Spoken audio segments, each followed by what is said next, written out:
Hi friends, అతడు మూవీలో ఈ సాంగ్ ని మీరు చాలాసార్లు చూసుంటారు, వినుంటారు. అదే సాంగ్ అంటే అవును నిజం, నువ్వంటే నాకిష్టం. ఈ సాంగ్ ని మీరు చాలా సార్లు చూసుంటారు, వినుంటారు. కానీ ఈ సాంగ్ ని మీరు ఎప్పుడైనా బాగా అబ్జర్వ్ చేశారా? మనం ఈ సాంగ్ ని బాగా అబ్జర్వ్ చేస్తే ఇందులో త్రివిక్రమ్ గారి మ్యాజిక్ కనిపిస్తుంది. నిజంగా అతని ఈ సాంగ్ తీయడం కోసం ఎంత క్రియేటివ్ గా ఆలోచించారంటే ఈ సినిమా స్టోరీ అంతా ఈ సాంగ్ లోని, ఈ లిరిక్స్ లోనే కనిపిస్తుంది. అది ఎలా అంటే హీరో తను ఎలాంటి వాడో చెప్తుంటాడు ఈ పాటలో. గాలిలో తెలియని పరుగులు తీస్తున్నా, జడపూలతో చెలిమికి సమయము దొరికేనా.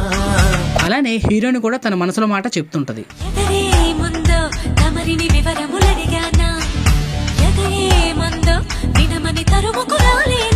ఈ సాంగ్ లో హీరో వెనకాల బ్యాక్గ్రౌండ్ ఎడారి చూపిస్తుంటారు. హీరోని వెనకాల మంచు పడుతుంటుంది.